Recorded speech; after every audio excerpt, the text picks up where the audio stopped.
There's enough people here. Okay. Let's gather around the menorah. You got the light switch going on. You gather around the menorah. Get closer. Everything's ready to go. Yep.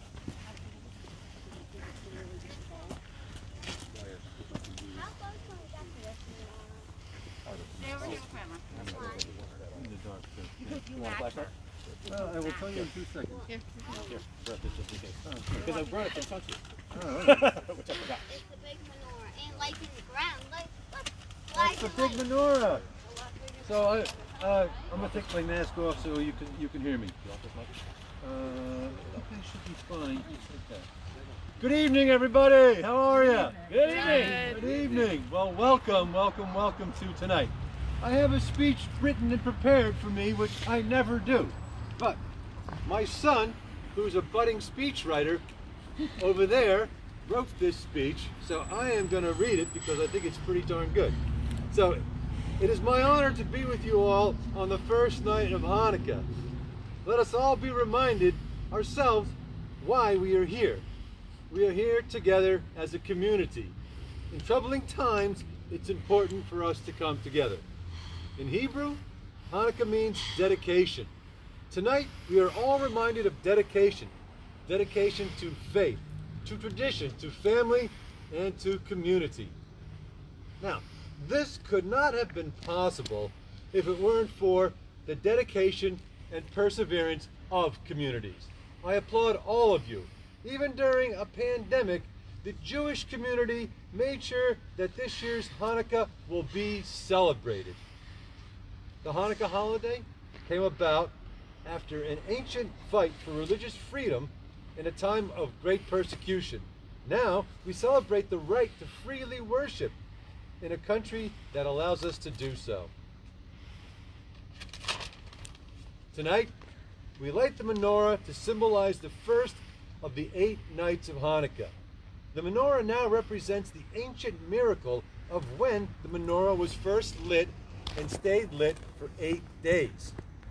We can be reminded by the menorah of the miracles of our own lives, the miracles of life, of love, of family, and of friendship, something that we should never forget. So, just like how the menorah for 8 nights shine light in the dark, we can always find that menorah now as the light in the darkness. God bless you all, and I'm going to hand it over to our beloved Rabbi Andy Morse. Thank you, and I should say kind of almost like Rabbi Mayor Mike here. First of all, the name Mayor is a very common Jewish first name, by the way, in case you didn't know that. Mayor Mike, you know what my Yes. first name is? My middle name is David also. I didn't know that. Very biblical, very appropriate. That's a cool middle name. It is a really cool name, yes. And I got to tell you, I'm very impressed, whether it be with Mike or with Mike over here, that this speech, this little sermon here of sorts, is actually more to the point, more accurate than many that I hear from people who are supposed to be giving such sermons and speeches. So extremely well done. The only one thing I do want to correct, which honestly, most rabbis, most American Jews still would have said exactly what you said. This is not a menorah. This is a Chanukiah. The menorah is the first symbol in the Torah of all of Judaism. People associate the Star of David or other symbols, but those things didn't come about in the Torah. They came about years later, the Torah being our original book of history. But the original symbol in the Torah was a menorah which has 7 candles to it, 3 on each side, 1 elevated. The first 6 representing the days of creation, and the 1 special elevated one representing the day that stands above all else, our day of rest, which we all need sometimes and deserve. Anyway, but this Hanukkah menorah, or Chanukiah, we light each night of Hanukkah, as Mayor Mike already explained, and we are going to sing 3 blessings that we traditionally sing on this night. If you know it, sing it. If you don't know it, sing it anyway, all right? So traditionally, we light what's called the shamish, which is the worker candle, the one that is supposed to light the others. Oh, there we go. And now we will sing. Baruch atah Adonai, Eloheinu melech haolam, asher kitshanu b'mitzvotav, v'tzivanu lehadlik ner shel Chanukah. And that is the blessing over the lighting of the candles. The second blessing is the blessing over the miracle of the season, or specifically the miracle that led to Hanukkah. And as Mayor Mike said, part of it has to do with the fact that a little boy named Nachshon found this little teeny jug of broken oil because the Seleucids, who had taken over the temple, who had tried to keep the Jewish people from being Jewish, and as Rabbi Mayor Mike here had said, you know, this is a holiday of religious freedom. It is actually one of the very original, if not the first holiday, the first major historic account of standing up for our rights to believe as we believe and live as we see we need to live.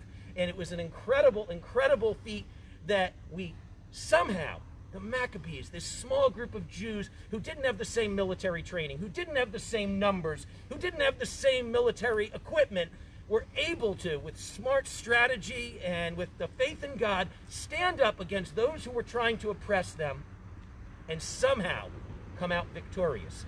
And that was approximately, we're in 2020 plus another 164 years to that. You can do the math, tell me later. All right? And that is how many years ago that they finally took back their temple that had been taken from them. It had been defiled. And the olive oil, because back in the day we didn't use electric light. Edison from New Jersey wasn't around yet. And so we had olive oil burning in each of these little spaces here. And it was a special pure olive oil that we had to use. And the Seleucids had come into the temple. They defiled it. They destroyed it. They didn't want people to be able to be Jewish. So they smashed the jugs of olive oil. And when we came back and tried to reclaim our temple, the first thing we wanted to do was have our eternal lamp burning again, because the eternal lamp, we need to always let the light shine. We need to keep the light burning. And so we tried to light it, but there wasn't enough olive oil. There was just a broken jug and a little bit here and there. And this little boy, Nachshon, said, well, it may look like it's only going to burn for a day, but we got to have faith. Why not try what we've got? And one of the greatest lessons I think for us all to learn is sometimes in life, no matter what our challenge is, we have exactly what we need. If we look inside of ourselves and do our very best, we actually have what we need to do what we need to do. So they lit it, and somehow, miraculously, it's kind of like, you know, your cell phone looks like it's only got enough charge for an hour and it lasts the next 8 hours. That's kind of the miracle, right? So it lasted the 8 days it would take for us to be able to take new olives, press and process new olives into new olive oil. And that's one of the miracles. But that miracle actually is not in the original book of Maccabees. That came years later. So that's a story told to kind of help elaborate on the holiday. But the main miracle, the first of all miracles there, is the fact that we stood up for ourselves. We overcame against all odds. And that is a great lesson for all of us at many times in life, and especially at these times. So that's the second blessing, what we're going to sing over that. It starts with the same words, and if you don't know it, sing la la la anyway. It's all right. Baruch atah Adonai Eloheinu melech haolam she'asa nisim lavotenu bayamin hahen bazman hazeh. And then those two blessings we sing every night for the next 8 nights. On the first night, and it's very special that we are together here in Mount Arlington. It is absolutely wonderful. We sing it at special occasions on the first night of any of our holidays. The first time you see a rainbow after a rain. First time you eat a new fruit that's come on a tree that you haven't had since the last season, etc. For special times, we sing. Starts the same. Baruch atah Adonai Eloheinu melech haolam shehechianu v'kiyamanu v'higianu Lazman hazeh. And those are the blessings. That is what we traditionally do. Tradition, not required, but tradition is children also have special things they get to play with. And so in a couple of minutes I will pull out. I've got some dreidels for kids and adults who would like. And we also traditionally give out, there's no religious requirement or necessity to it, but we like to give out things, and we give out chocolate coins. Guilt. Okay, so I've got that to share with anybody who would like as well.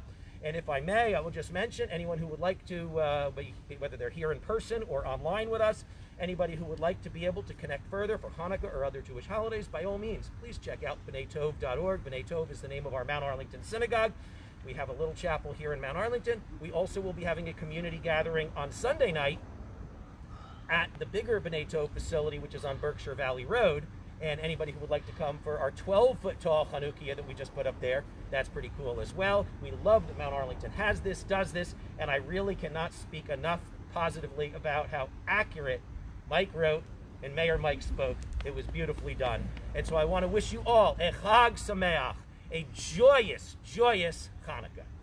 Thank you, Rabbi. Thank you so That was much. good. Wonderful job. And we want to thank Council President Jack Delaney and his wife for being here. Big thanks to the Rabbi. Carolyn Rinaldi here, our Borough Administrator.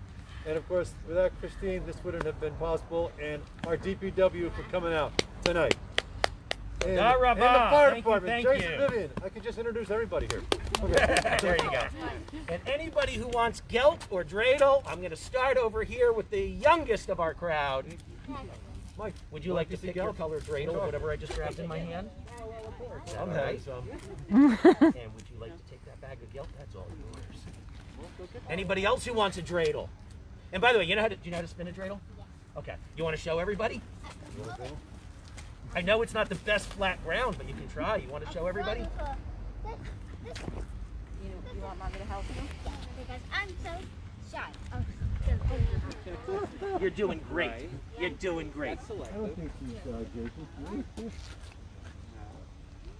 That got a start. That was a good start. It's really not the best floor for it, I know. No, it's not. Who else wants a dreidel or gelt? There you go.